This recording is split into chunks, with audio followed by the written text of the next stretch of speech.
Warning: the YouTuber you are about to watch does not care about your one view. So don't think he will kiss your ass to keep you watching. If you talk shit, he will talk shit back. If you become rude, you will be blocked. Enjoy.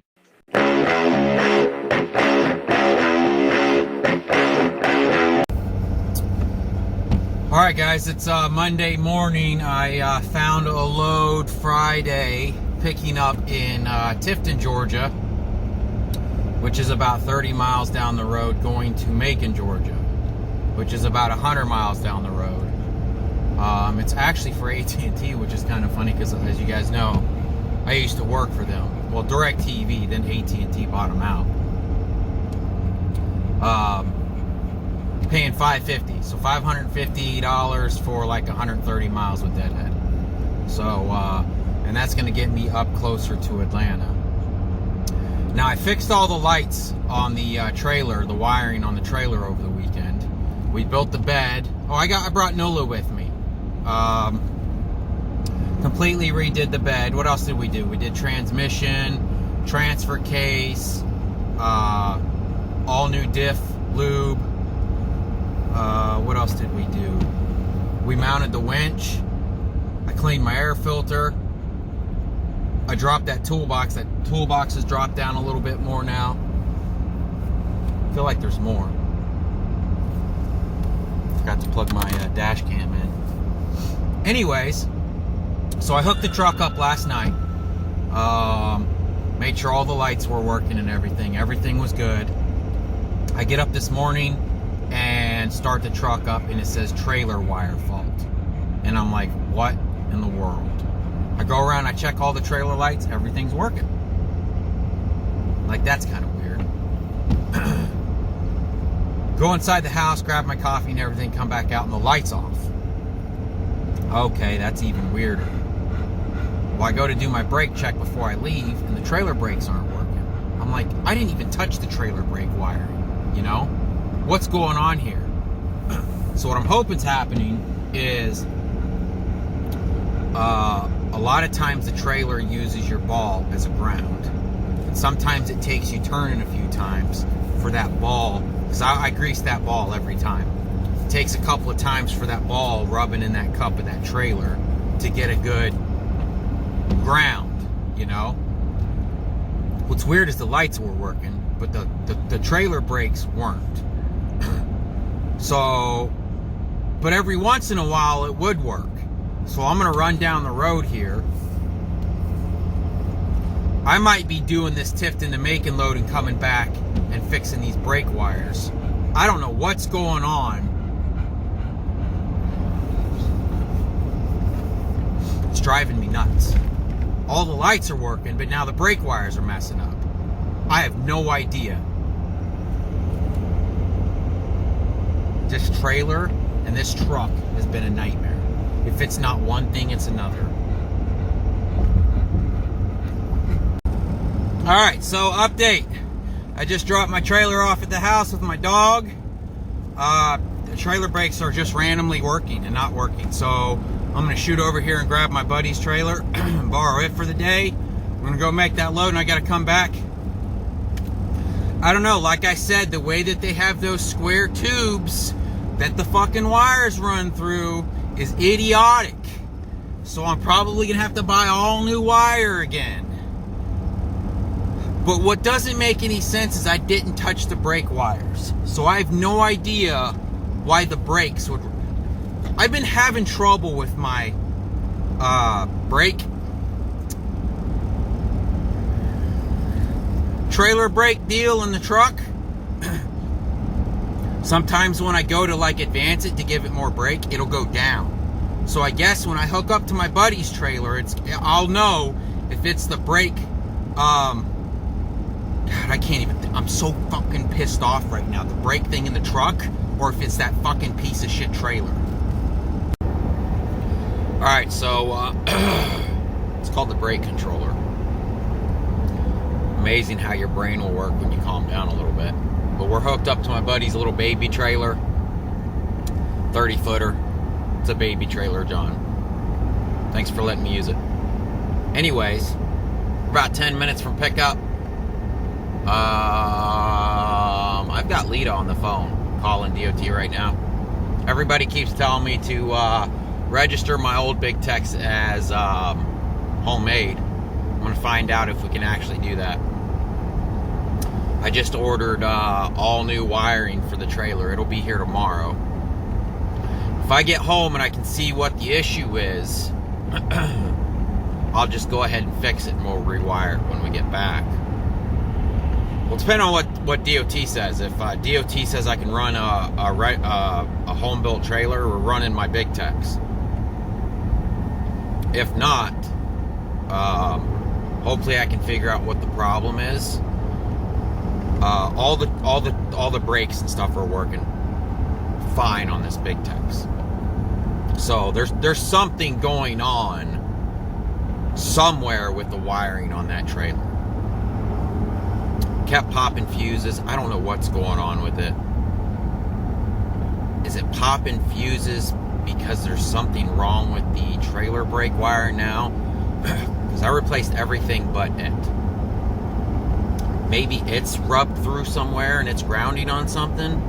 I have no idea. We'll know more after I'm going to run up here, pick up this load, take it to Macon, and come back. Sucks. This is the closest load I've ever had picking up from the house. I thought this was going to get me out, and it was going to be perfect time. It's going to be a perfect time. I just can't seem to win anymore. Every time I turn around, it's something.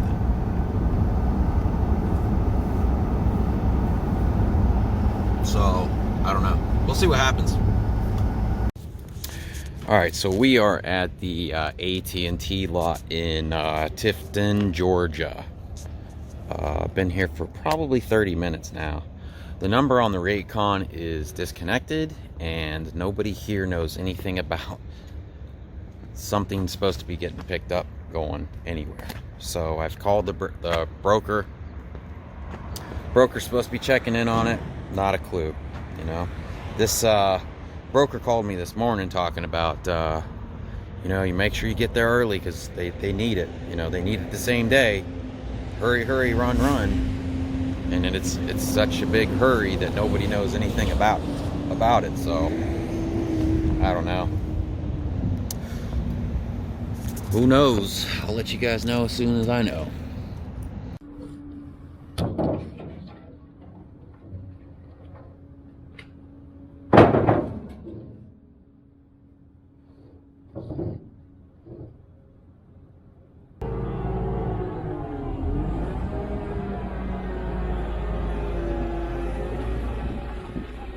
Yeah, we'll put it back here. Is it just this one, or you got more? That's it. That's it?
Simple enough right there, guys.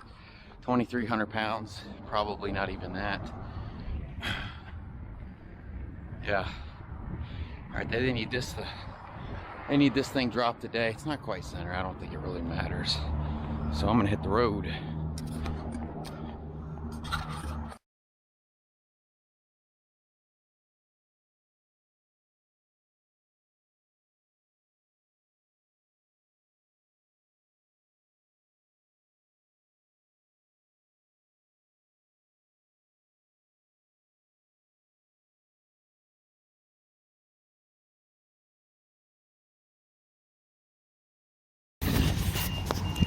It is now 12 o'clock.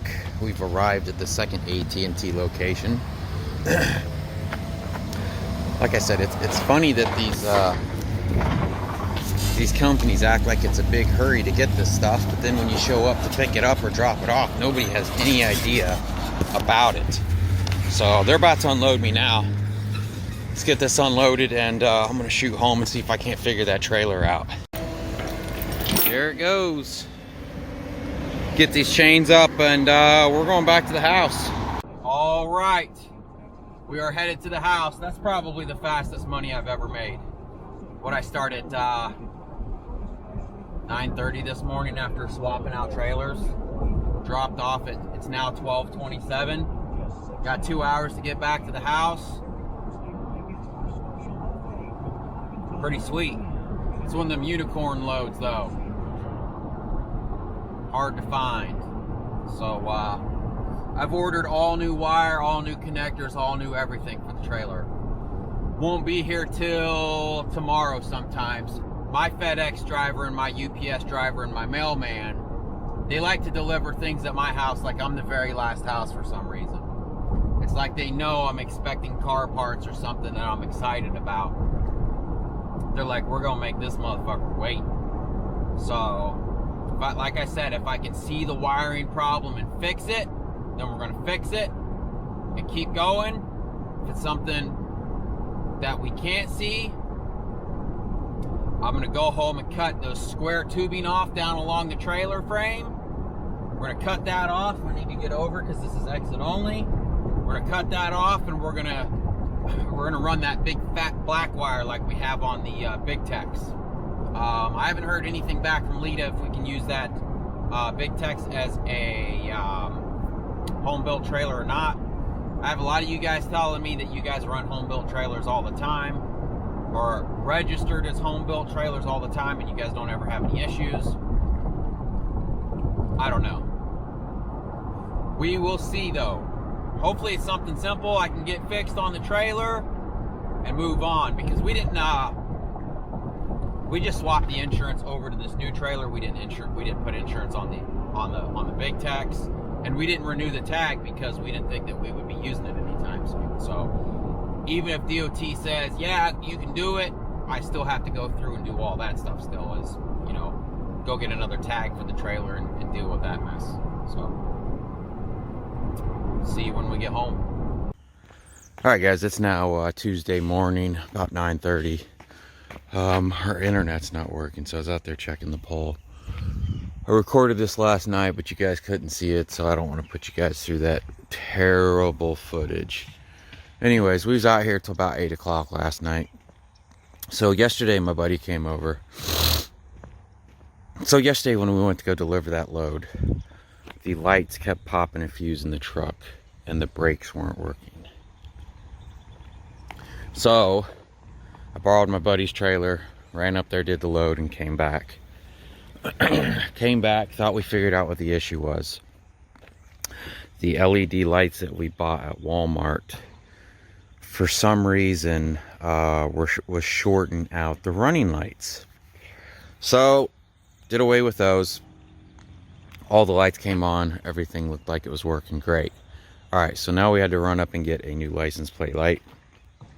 Came home, and when I hit the unlock button, all the lights come on. Like that. Came home, went to go hit the unlock button so I could get my tools out of the truck, and none of the lights were working. And I was like, what's going on? Man, I tore this thing apart again. I couldn't figure it out. When we fixed the wires in that parking lot, when I rewired it, I rewired everything except for these lights right here.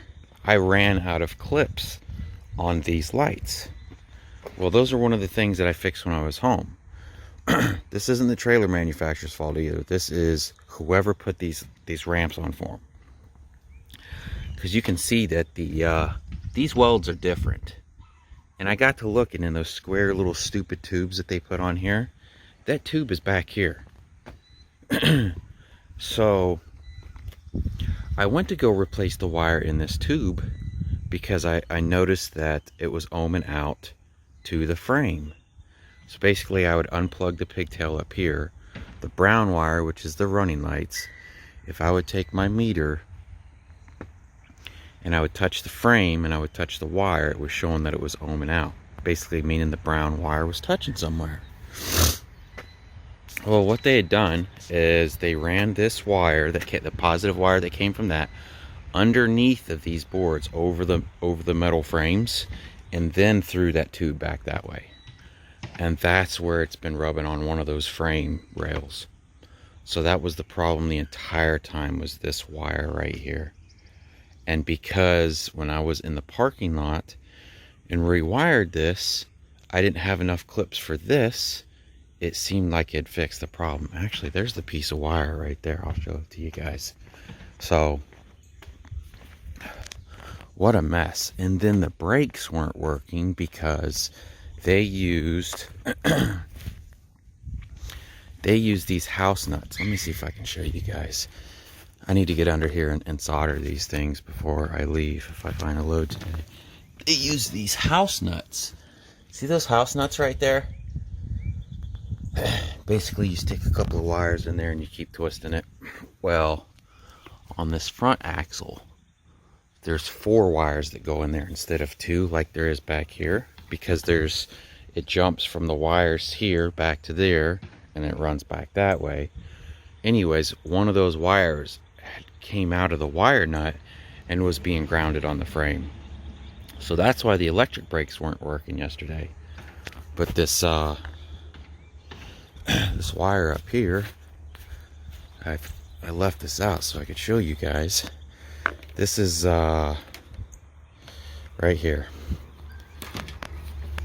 You can see where it rubbed through that wire to the bare metal and it was being grounded out on the frame. So hopefully all of that's fixed now. I still have all the brand new wire coming. It'll be here today, and I'll probably still rewire this thing next time we're home. I won't have time to do it this time, I don't think, unless the boards are as shitty as they are right now. I get the hiccups. I don't know. Oh man, I don't know. So that's the deal with that. All right, I came out here to grab my wrench so I could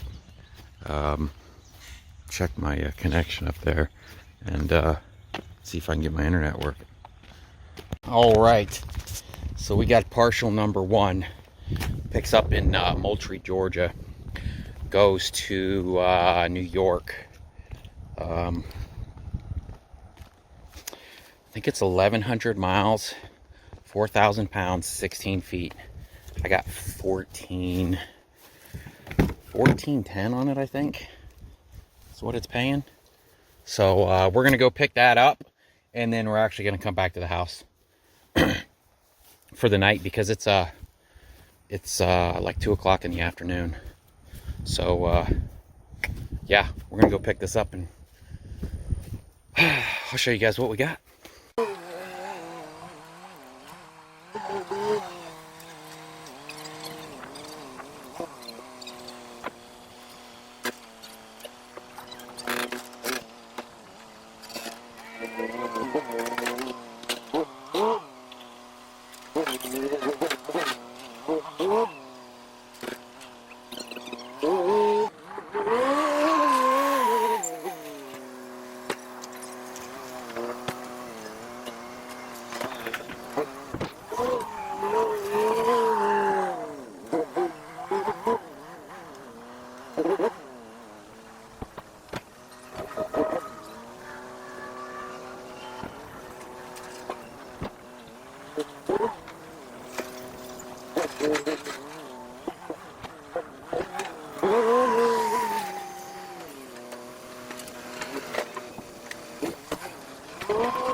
Alright, so the first tarp I threw over, I rolled up the wrong way. These are 16 by 18s, and I wanted the 18 side by side, but I rolled it up to where the 16s were on the side. So, now we just need to throw some straps across this thing, clean up some of these tarp corners, and we're good to go.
All right, I think I got it all.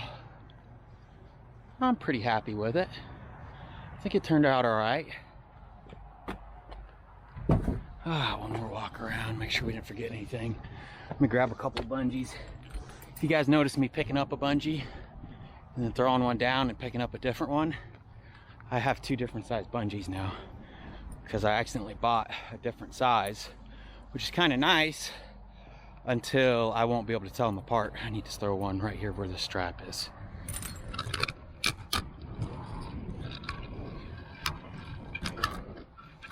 Come on.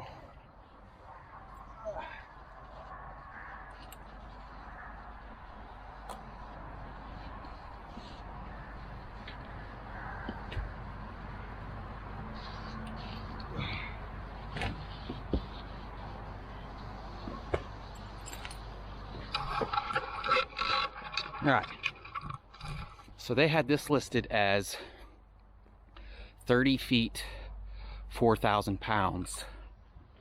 I think it's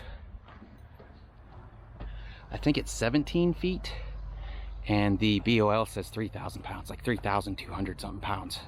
So gives us more deck, which when the broker gave me the measurements, I figured them out. It's like, man, I could put all of those right next to each other right up front, and then that'll leave me enough room for another decent sized partial. And I put it all the way up front. I'm probably a little over on my drives, I'm sure, but it gives me access to the ramps. So if I grab a tractor or a truck or a car or something, we'll be good with that.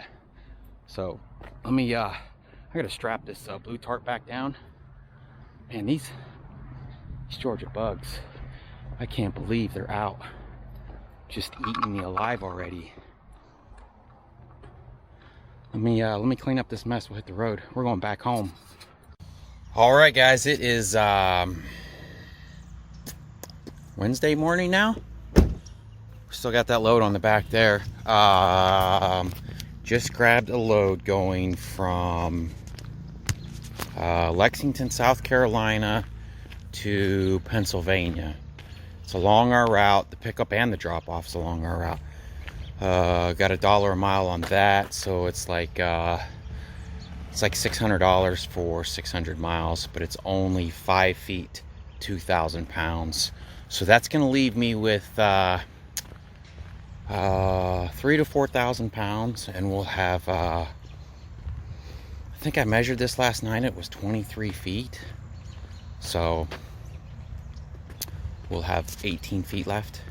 Is that right? 23? Yeah, 18 feet. So hopefully we can find something else. We can pick that up today or tomorrow. I'm gonna try to pick it up today, so I'm loading the cooler back up. I took all my frozen food out.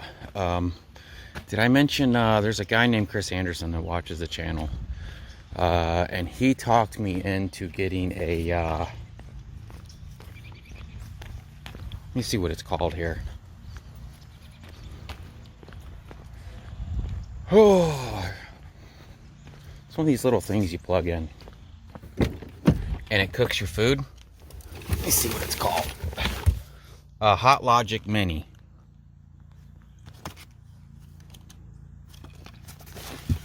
Basically, you just plug it in. It's got a little hot plate in the bottom of the bag.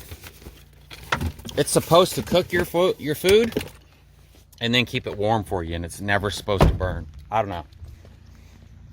He swears by it. I looked at him once before. There's some reviews of those bags actually catching fire and melting. That's why I didn't mess with it. But he's like, nah. That's why we keep a fire extinguisher. I'm like, okay, all right. So, all right, let me finish loading up this truck and we're gonna hit the road. All right, we just got the Raycon in for the Lexington load. Looks like we're picking up a big magnet. Well, that's weird. Yeah, that's a big magnet. So let's hit the road.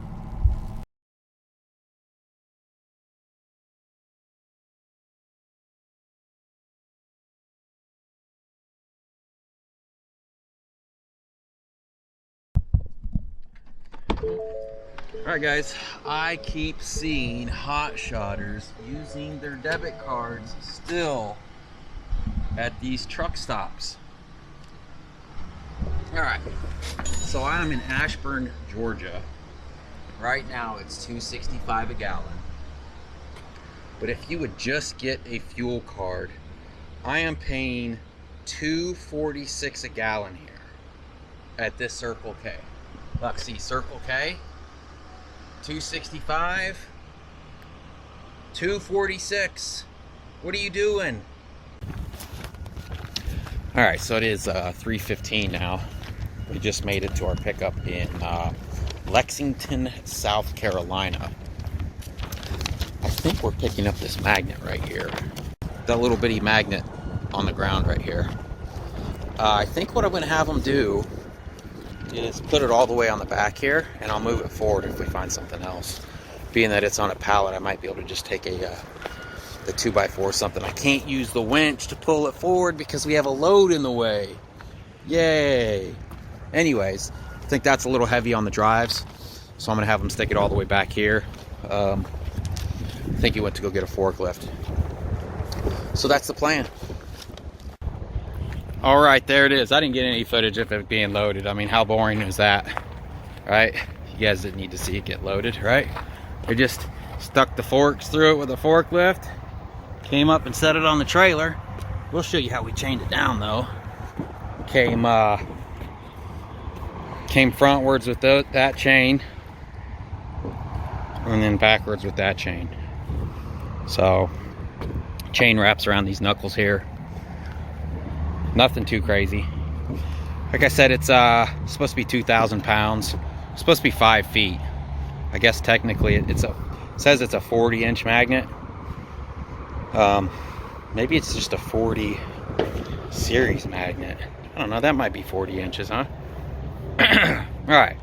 And then like I said, if we find something that we can't fit up there or back here, I could probably slide that thing forward some. Let's hit the road. Alright, so Lita made me a bunch of food before I left the house. And she bought me some frozen dinners for this thing. I think what I put in here was some stuffed peppers she had made and froze. Let's see how it's doing. I think it's done. Oh yeah, look at that. It feels nice and hot in there too. So I have to take my 30-minute break. We just strapped that magnet down. I'm gonna sit here for a bit. Oh, I better grab me a drink and give this thing a shot.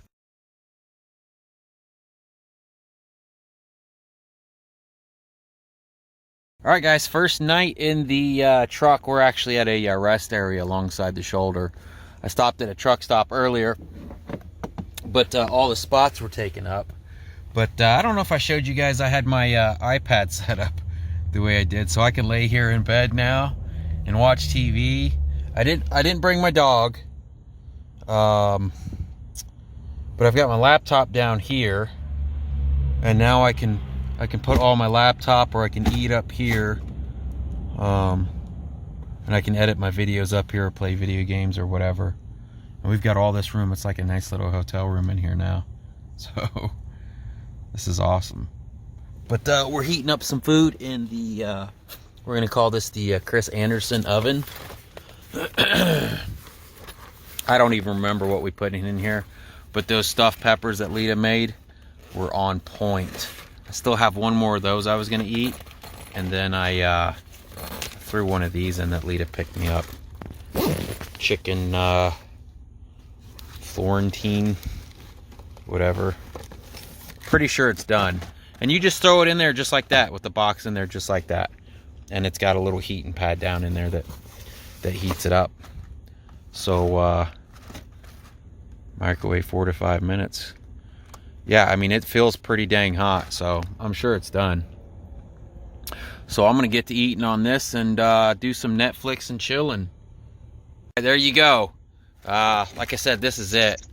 It's got spinach and stuff, and it looks healthy. Probably not healthy because it's in a box. Let's see, 780 milligrams of sodium. 34% of my daily value. I don't know. Maybe not the most healthiest, but it's probably beats McDonald's, right? And it's definitely cooked. Nice and hot. Oh, I need to throw this pepper back in there and warm this pepper back up too. So.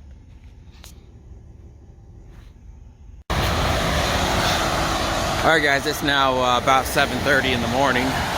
This is how we had to sleep last night. This is the exit for the rest area. Now the entrance had about 15 trucks sticking out of the rest area, but I don't like to sleep at the entrance because people are still coming fast off the interstate. You know, they could run in the back of you. Whereas here, they're usually going a lot slower. That way, if they hit you, less likely to do a lot more damage. So, man, I slept so good. I think last night, I actually fell asleep smiling. It was so nice. Other than, man, it rained like crazy. But I think what was happening at first was water was dripping off of a branch at the same exact spot. And it kept sounding like somebody kept tapping on the window. And I'm like, what's going on here? Who's tapping on my window? And I'd look out the window and there'd be nobody there. But then the rain started to pick up and I realized that it was rain. So anyways, let me knock out this pre-trip and we're gonna hit the road. All right guys, we just arrived to get this magnet unloaded.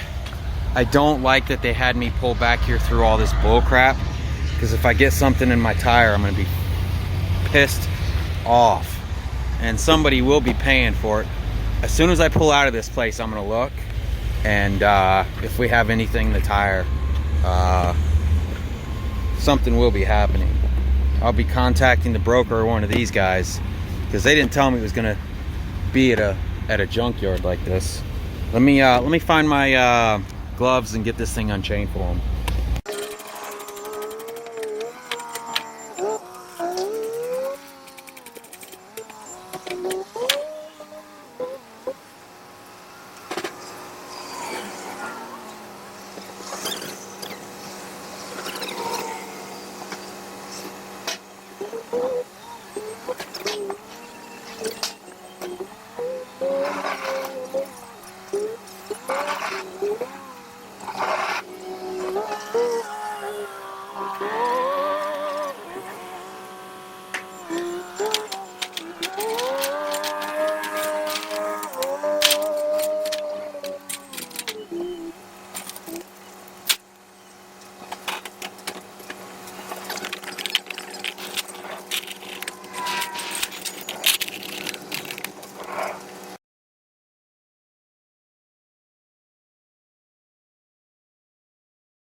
All right, update. Went in the office, told the guy, I said I ran over a piece of metal in your lot. And the old guy's like, okay. I was like, what are we gonna do about that? He's like, what do you mean, what are we gonna do about it? I was like, well, I ran over a piece of metal in your lot. He said, you shouldn't have ran over the piece of metal. I was like, I shouldn't have ran over the piece of metal? How can you avoid not running over metal out here? He's like, sounds like your problem, not mine. I was like, excuse me? I was like, it's about to be your problem. And he goes, let me get somebody on the phone. Well, somebody came up and they're sending me over here to this tire place. They're gonna fix my tire for free. All right, check it out. They got me pulled inside a building to fix this flat tire. And when I was pulling up in there, I drug a wire and ripped the ground wire off. So I got to fix the ground wire back here now. Place was a mess.